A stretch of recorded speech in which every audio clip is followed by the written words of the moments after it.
you need to know where you're going. So the first thing I would say, and this is, I know you're going to go, oh, we're an HOA, we don't need to do this. But if you want to focus on macro issues, get yourself out of the weeds, hold productive meetings, as well as have a productive association over a long period of time, I really urge you to adopt a vision statement. That's where we want to be. And a mission statement. This is how we're going to get there. Then everything you decide actually revolves around those two statements. HOA Insights is brought to you by 6 companies that care about board members: Association Insights at Marketplace, Association Reserves, Community Financials, Kevin Davis Insurance Services, HOA Invest, and the Inspectors of Election. You'll find links to their website and social media in the show notes. Hi, I'm Robert Nordlund of Association Reserves. And I'm Julie Adaman with Adaman Inc. And this is HOA Insights, where we promote common sense for common areas. Welcome to episode 127, where we're again speaking with management consultant and regular co-host Julie Adaman. Today we'll be continuing our conversation from episode 123 on the top traits of great boards. We honestly had too much to say on that topic for just one episode. We kind of anticipated it was going to be that way. So today's episode is a continuation of that conversation. Today, Julie's going to take the lead and have some inspiring tips and ideas and kind of benchmarks that are going to allow you to approach or join the category of great boards that lead great associations.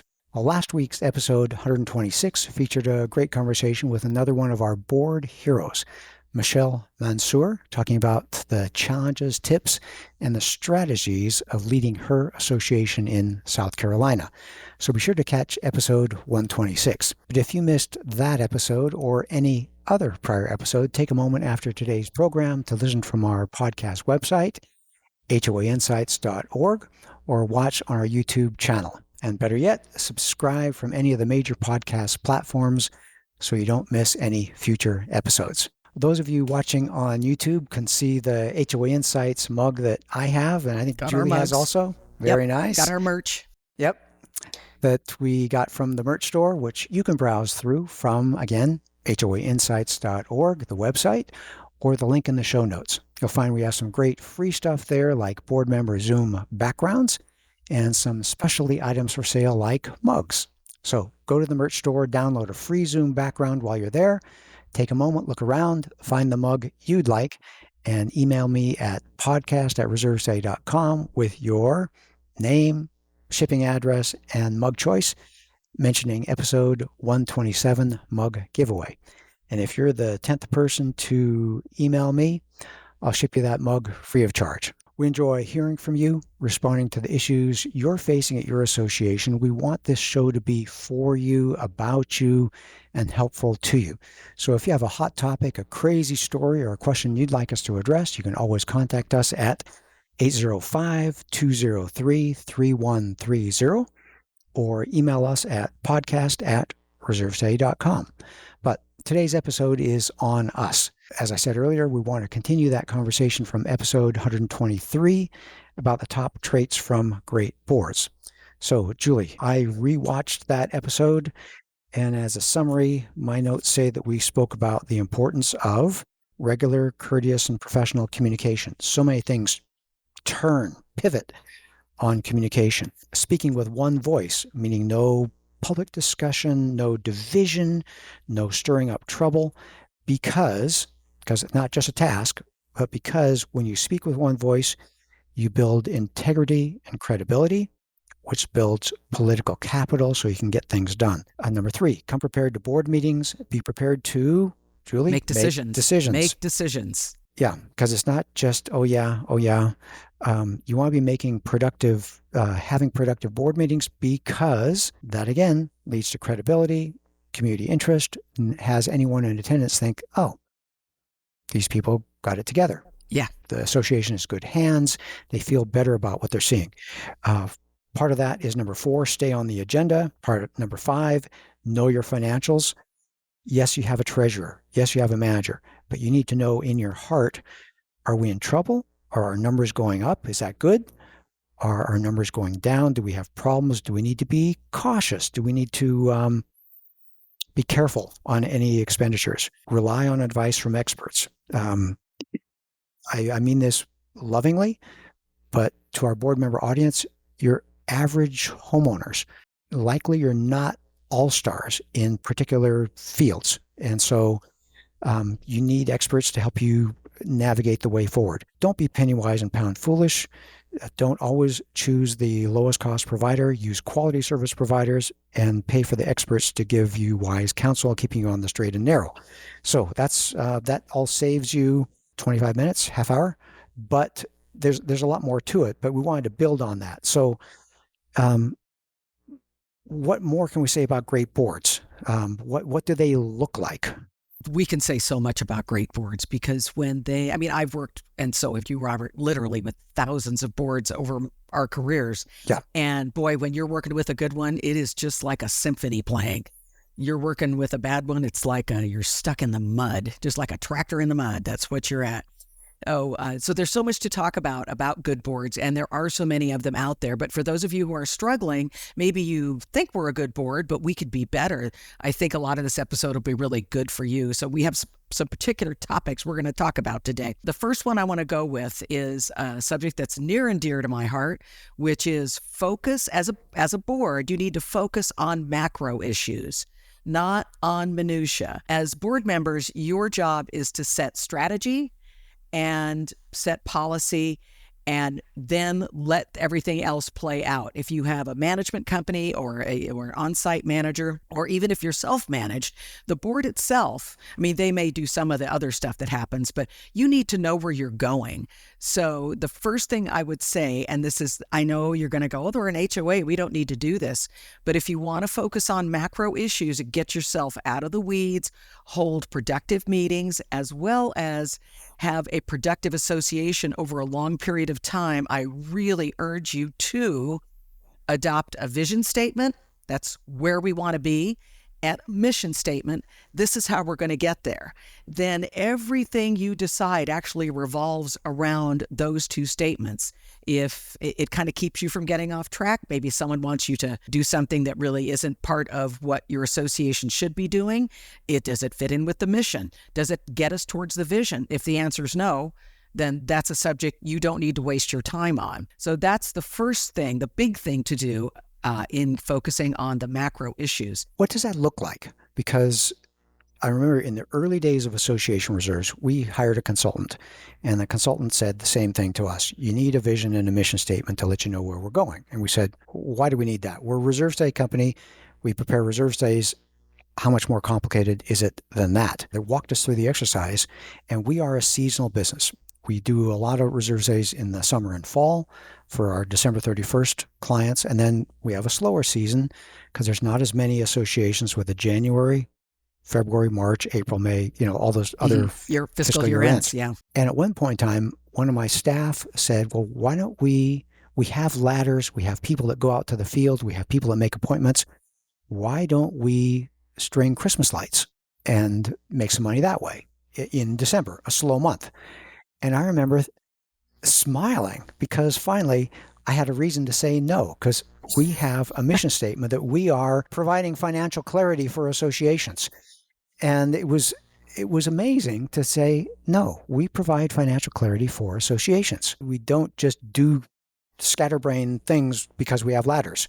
Exactly. So what does that look like for an association? What does that keep them on track or help them keep from going sideways? It absolutely keeps them on track. It absolutely keeps them on track because just like you said, if someone brings something up, let's talk about, let's just say they want their association to get involved in some local politics. And I don't mean necessarily just writing a letter or something. I'm talking about they want everybody to get involved. We're going to send emails out.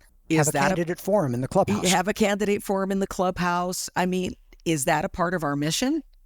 Is it? And if it's not, I'm not saying it couldn't be, but if your association doesn't have that as a part of their mission, you need to stay focused on the mission at hand. What happens when you get off track, much like stringing up Christmas lights, is that you lose focus on what you're supposed to be doing to make the rest of the business, and you're all managing a nonprofit business, the rest of the business function better. And also remember, Robert's business is for profit. You guys are nonprofit. So board members sadly don't get paid for what they do. And you don't need to spend more time doing things that are taking you off what is your charter, what is your mission, and what is a part of your fiduciary duty as well. And associations that hold their mission, vision, if they've got goals and objectives, and boy, if you're lucky, you have a business plan that goes over a 1 to 3 year period. Yes, up front, it's work. Yes, but you would find out over a period of time, you would get so much more done on behalf of the community with that laser-like focus on these particular issues. The goals and objectives fit with the mission and vision. Then the business plan fits with the goals and objectives, but it also fits with the vision and the mission. So we're not, willy-nilly going off saying, gosh, maybe we need to, whatever, do a political statement or just anything that can be. So if you say we are Happy Valley Villas and we are here to promote a peaceful way of life for our residents, really simple. If that's what Happy Valley Villas is, then no, you're probably not opening your clubhouse to political forums. You're probably not having the local elementary school have their end of school year party at your pool. Exactly. All of a sudden, it gives you bumpers, like in a bowling alley. It puts up the bumpers. That's exactly correct. Because as all of you know who serve on boards, just like in meetings, things can go sideways really quickly because a lot of people don't even know what they're on the board for. Homeowners do not necessarily know what you're supposed to be doing as a board member. These give you the bumpers. That's right. Interesting. I had dinner last night with a friend, and he knows my business, and he was telling me he's owned his condo for 35 years. And I was like, wow, that's a long time. And he said, and it's probably getting about time for us to, he's a little older than me. He wants to move closer to grandkids. And he says, it's probably about time because next year they're going to replace all the ironwork. And the year after that, they're going to redo the roads in the association. And our homeowner assessments are currently $825. They're going up to $875 next year and $950 the year after. And I was thinking, as an owner, those things. And I was thinking, good for the board to have communicated, and I'm getting goosebumps, to have communicated to the 250 or so homeowners, they know the plan. Like you said, they've got a plan. And people know that lousy ironwork is going to get taken care of. The bumpy asphalt is going to get taken care of. And they know that the homeowner assessments are going to have to go up to make all this happen. I was so pleased with their association had the multi-year, like you say, business plan. I'm impressed with that. I'm very impressed with that. Most associations don't do that. A lot of them don't have the guts to publish that kind of thing. Because it can be, obviously, there can be such political blowback, but, that's really interesting. And the assessments aren't going up that much. So they must have some reserves. So it's not going up that much. That's pretty good. Yeah. To have those two projects that they're doing almost immediately this year and next year, or next year and the year after. Yeah. The money's in the bank. So they've been doing the right things. Yeah, absolutely. And let me go back to this is a part about board credibility, right? So whatever their board is, their board must have some credibility with the owners because they are able to say, they have that plan. And they've told everybody that, obviously, not just right now. They probably told it to them a few years ago. And as things were progressing, they kept them informed. That gets a board tremendous credibility in the eyes of the owners. And so when these big things do come up, they have a tendency to think, hey, we're in good hands. The board is in tune with what needs to be done, and it's going to serve us all. I mean, it's just like any government entity. It's always so shocking to find a government entity that's doing what the people actually need, but that board is doing it. It's impressive. Yeah. My feeling there at dinner last night was, you're in good hands in that condominium association. They are taking care of the common areas. They're taking care of you. And I just about said, how are your property values? Because my expectation was the property values are nice and high, and they're tempting him to think I can very happily sell and move to be closer to my grandkids. I bet his property values are high. Okay, back to... So another thing of great boards? Okay, how about let's talk about holding productive board meetings. I am currently doing some consulting with an association that last year was fired by their management company because they were meeting 2, sometimes 3 times a month. Now it's only 200 plus units, not that big, but 2-3 times a month. And each board meeting was about 6 hours long. Yikes. And they required not only the on-site person be there, but they wanted the management company executive there. So the amount of time that the management company was spending there, it just wasn't worth it to them. And it was very frustrating. And in fact, most recently, someone who worked at the management company ended up quitting over that because they just couldn't take the stress anymore. So when a board does not hold productive meetings, I mean, that dovetails what we said right previously, is it go to a board meeting, be prepared to make decisions, right? Yep. We like to say that boards should be able to make a decision within 5 minutes of the motion being made.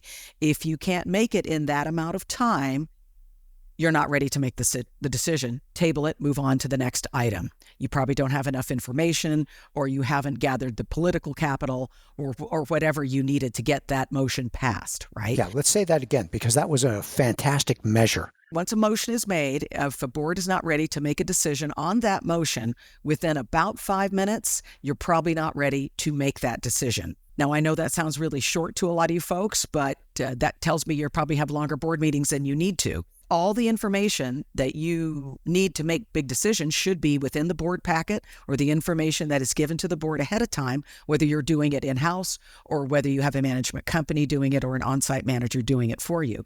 All that information should be there, right there, so you can make that decision. And since you read your materials beforehand, you've made inquiry about other questions that you may have had to the board president, to the manager, or to the appropriate committee head. You've previously made those inquiries. Well, can you tell me about why you're looking at this contractor? And then you'll get the information you need. All those little questions, you start asking that in a board meeting, and boom, you're right off the rails. You're right off the rails. And how many of you out there got talked into being on the board because someone told you, it's only 2 hours a month and that's the meeting? Yeah. Most of the time, that's not true. Hopefully, you have 2 hour or less board meetings, unless you are a very, very large scale place with very large agendas. Closer you stay to your agenda, and your meetings are not a time for socializing. They're not a time for comparing golf scores or telling people what you did back in the day or anything like that. Once the meeting starts, do the meeting. Now, business. It's business. And why do we want to hold productive meetings? Where do the homeowners see a board in action? That's a good point. At the meeting. Board meeting. At the board meeting. And even if they're not there, they hear about it. They hear about it, yes. And some places do record their board meetings, and then they have them up online for you to look at. But if your board meetings are contentious, angry, people are rude, they don't have a focus, and they go on for way longer than they should, maybe entertaining the philosophical debate of two different board members, and no one says, a point of order, let's get back on the agenda. No one wants to sign up for that unpleasant task. So if you don't want to be on the board forever, think about how your board meetings present to the membership. Do we look like we have our act together? Do we have our act together? Are we efficient? Do we run our meetings well? Do we make decisions well? That is everything. People think, I like that. Maybe I would be on the board, because people like to be a part of something positive. And that is positive. Yeah. What you're saying here is that there's often reasons behind the reasons, because we could say, have your board meeting run on time. You have an hour and 15-minute agenda. Success is anywhere from an hour to an hour 20. You call that good. And it's not just because you can get back and watch Netflix at your home. It's because anyone there says, that's order. The association is good hands. I may come to the meeting saying, didn't I learn me as a board member, I may come to the meeting saying, why are we adding dog poop waste stations this month? Aren't we running low on cash? And I'd be inclined to vote no. And then the motion comes up and I say, well, I'm inclined to vote. Why are we doing this? Aren't we out of cash? And the treasurer says, it's okay because we just paid the insurance bill. And so that's why we're low, but we don't have another bill for 8 months or something like that. And so we're totally fine. Yeah. I'm like, okay. Now you say it that way, I vote yes. Yes. It shouldn't take a lot of time. No. Know the facts and be prepared. A lot of people think, who's ever chairing the meeting, typically the president, they're in charge of it. They're the ones who keep us moving along. Well, Sometimes we have a president that doesn't do that. And sometimes they're just not, they're not really fit for that type of leadership role, but there they are, the president. All the rest of you board members can certainly bring yourselves back onto the agenda by, again, point of order. Let's get back on the agenda. And then, okay. So everybody has a role to play in this. It kind of takes a village, people. No, not village people, but it kind of takes a village, everybody, to make board meetings work. I like that. Everybody has a role, and that's the president, that's the board, that's the audience. And the audience can say, thank you. Now I understand.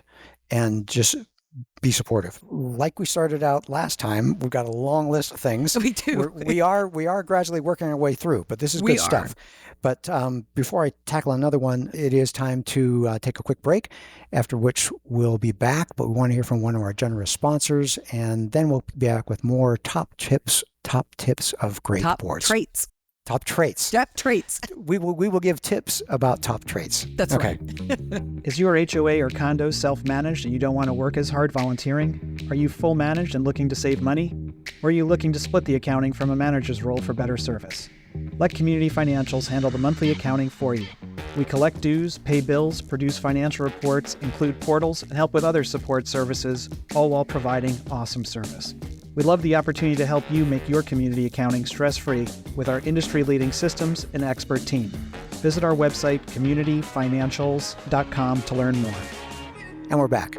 Julie, during the break, we talked about in our long list, what do we want to address first? But you had one that was your special bullet point, and you can start out. I'll tell you what, this is something that I know really, really good boards do this. And other boards just really don't think about it so much, especially because the boards themselves don't often get thanked. But praise your volunteers. Thank your volunteers at every turn. Whether it's in a board meeting, I'd like to thank the architectural committee chaired by Bob, and for what a great job they did in dealing with whatever this particular issue is, or rewriting the guidelines. It was a wonderful thing. I had a board president, really, really great guy back in the day when I was managing, and he had a saying for that. He called it spin the halo. Always be spinning that halo. And I thought it was such a goofy sounding thing, but he's absolutely right. So that makes this a very positive experience. So when you want volunteers to serve on committees or become board members, but usually people start up that committee pipeline first, so you want to have that pipeline, you have to treat them well, even over and above what you may think. But this is a little over the top to be saying thank you all the time. It's really not, because they could have been a captain of industry, a senior vice president with Muckety Muck Company or that kind of thing. But you know what? When they're out on the pickleball court, they really like their neighbors to know what a great job they did, ironing out the new landscape contract and, getting the best price for the money and great responsive new landscapers. That's what they like. And there's nothing wrong with that. Honestly, all of us in our lives don't get thanked enough for everything anyway. Life is very, you know how people are these days. To be thanked is so unusual. So think about that. People want to be a part of something positive. They don't want to be, they don't want to feel like a dog that got hit with a rolled up newspaper. They want to be thanked. And when you're bringing those people into your process, people a part of the process who come into the process have a tendency to stay in that positive process and not become a part of the 10% angry mob that's at your community, or the 3% really angry mob. So bring them in, treat them well. They'll tell other people, and you'll have a bigger pipeline than you can even deal with sometimes. You got my brain spinning on this one. There is a stereotype of the evil board member, and the more you can do to say thank you. And like you say, what did I talk about earlier? The dog waste stations, whatever it is, where someone had a committee and they talked about how many we should buy. I don't know. I don't walk my dog. How many should we buy here? And what brand? Do we need to stock them with a package of 50? Do we need to stock them with a package of 500? I don't know. So you can have a committee and you can say thank you to the committee for helping us do that. And all of a sudden, you're breaking the stereotype. And you are breaking the stereotype. Because people that go to that board meeting say, well, I've heard the stereotype, but our board These does guys not like don't that. fit that stereotype. Yeah, They I don't like fit that. that stereotype. It's a community that I'm working with right now. It is the complete stereotype, and I just look at the people on it, and a couple of them are very broken people. I mean, they're Okay. not stupid by any means, but very broken. And saying, I can't even think of the word thank you coming out of their mouths, frankly. And it just is a very toxic environment. But you can choose to make your community positive. And you don't want that Karen moniker that everybody ends up with, out there measuring the lawn. Oh, which reminds me, we'll go to the next one after this. But so, first of all, thank your volunteers. And the next one, Robert, that ties in with that, we had one here that was know when to bend. Associations should follow a certain pattern, and you want to make sure the rules are enforced. You have all these things you need to do as a fiduciary, as a trustee, because you're in charge of money and property on behalf of others, right? But sometimes boards may have inherited rules or a policy, or maybe they devised them a few years ago, and now those don't really fit so much anymore. Let's just take one big one that happened after COVID.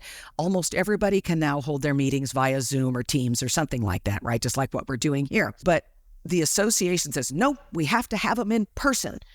And that means people who maybe live out of the community can no longer attend the meetings or even serve as a board member.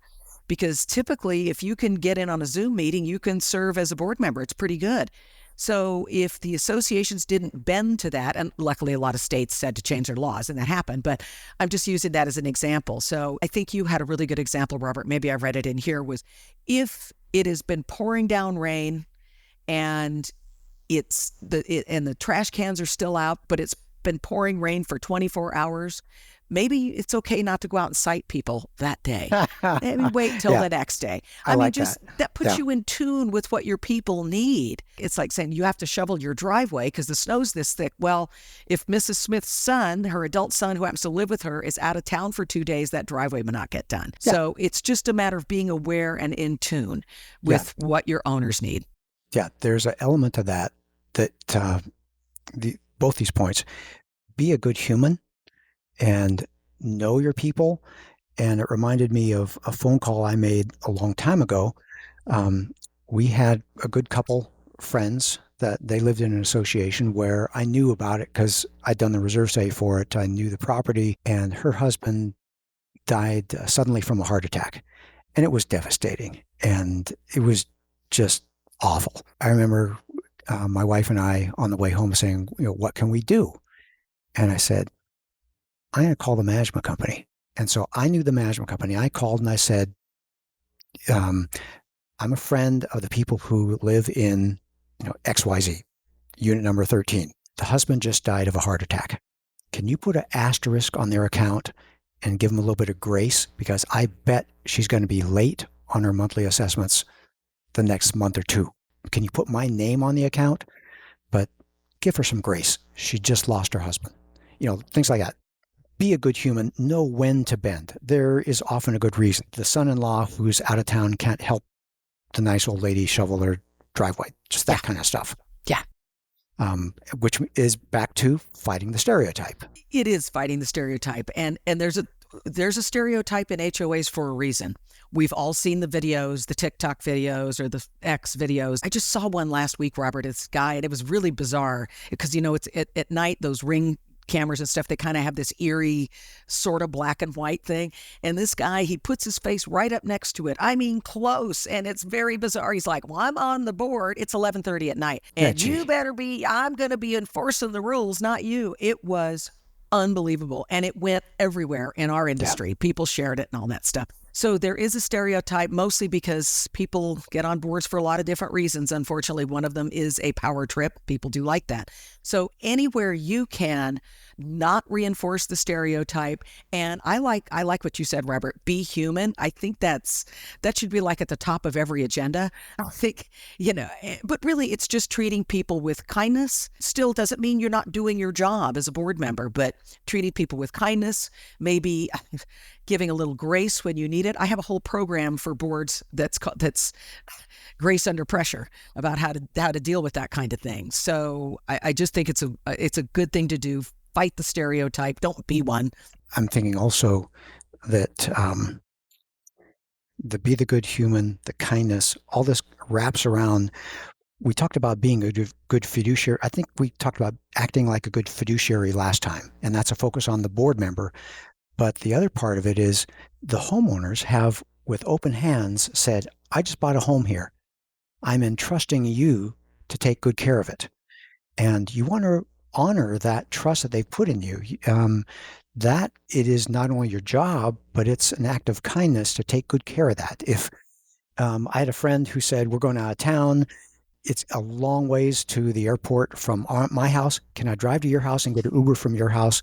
You live in a nice neighborhood. Can I leave my car in the driveway? And we said, fine. And by golly, I watched that car closely for the week that it was out in front of my house, because it was not my car, but they had entrusted it into my care, into my neighborhood.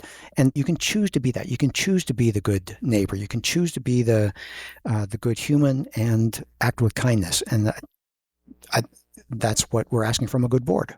And you know what, board, you don't necessarily have to do that all alone. You could actually have a volunteer committee. I mean, well, the committees are volunteers, but a committee that is ready to, maybe take on some of these little challenges and volunteer. In the community that I live in Arizona, I mean, it's a huge community, but it has a big, I think it started as a committee, but it's basic. Now they have their own building. All they do is take care of the most elderly residents. They drive them, they live here. They volunteer here. They drive them to dental appointments. They'll take them to get their hair done because they can't drive anymore. And they'll bring them a meal, whatever it kind of needs. They fill that in. And God, it gives me tears to think about it, because it's something you don't have to do, but it's something you can do. And I'm not saying get bogged down in it and don't go against your charter, or your vision and mission statement. But if your vision statement is to be the most pleasant place to live in Happy Valley, wherever, maybe that fits right in there with it. Or the lady who needs her driveway shoveled, maybe somebody's got the snowblower. They can just come and do it real quick, meaning a neighbor. So it's just a way to fill in some of this gap and humanize the board and humanize the association. We're not just a monolith. We're not the stereotype of do it our way or else, or take that flagpole down, or all that stuff. Fight the stereotype, humanize the board. I still remember a long time ago, I did a site inspection for a high rise and met the board member. He let me in. We chatted in his unit, and let's say it was on the 10th floor. And we met in his unit, debriefed on things, and we started walking through the different floors. And in front of one unit, he picked up the newspaper in front of that door. And I said, do you pick up the litter? And he says, no, she's a flight attendant. And she's asked if I can just, when she's out of town, I can just pick up the newspaper if it's still there in the middle of the day. I was like, I want to live here. Yeah. I want to live at this kind of place where people act like this. And you know what? I think what people need to realize, even in this situation, being in a volunteer board member in an HOA with all the bad stereotypes, it all starts at the top. If the board president is the kind of person who will just walk by, oh yeah, I can take care of that, you will find that type of personality attracts like personalities, which makes the whole board run better. It gives them that feeling that humanizes them, and that makes they are servant leadership. That's exactly what. Ooh, Robert, there's our next topic. Servant leadership. I'm writing. I like it too. But it's because it's how can I help? It's how can I help? That's really what you do. I mean, Robert, you've served on boards. I have too, and I serve on a different swim club board right now. And it's really mostly you're just trying to put people together and how can I help and make this work better? And I don't have to do that, which reminds me, I do. Where I live, we have 2 newspapers they put out in-house. They put them out about every 6 weeks or so. And this time of year, there's very few people living in this area. I mean, I'd say 80% of the people are gone. And I walk by my neighbor's house. It's really weird. They just keep putting them out there. But I walk by the neighbors and I put them in the recycle because you can tell they're not home. Yeah. I don't want people knowing my neighbors are not home. That's just unkind. It's especially when I'm the only one on the cul-de-sac right now. Yeah. Me and the dog. Right. Fight the stereotype. Act like a good human, be kind. And I see so many things through the lens of being a fiduciary that it's not just the job of being the fiduciary, but they've entrusted it to you. So be kind with that kind of stuff. So many good things here. And we have more on the list, but we'll get to that another episode. So Julie, I figured we're about done. Yeah. Yeah, we're out of time for today. Okay. But, as always, we have great aspirations for how much we can plow through, but there's so much actually to enjoy on this topic. So any closing thoughts to add at this time? No, I just think I want to reiterate the thing about be a human. And I don't mean that in a flippant way. I mean, I think in the last 8 to 10 years, especially after COVID, you can tell people have lost their marbles in a lot of ways. They almost have lost their humanity. They have no empathy for other people whatsoever. And I'm not a big woo-woo person myself. Yeah. I'm pretty cut and dried, especially for a female. Yeah, especially see it in our industry, right? Because we're having such a hard time getting new board members. We're having a hard time keeping new board members. Whereas in years past, people would stay on the board for 2 or 3 terms or till they termed out. And now people will quit midterm just because it's so ugly.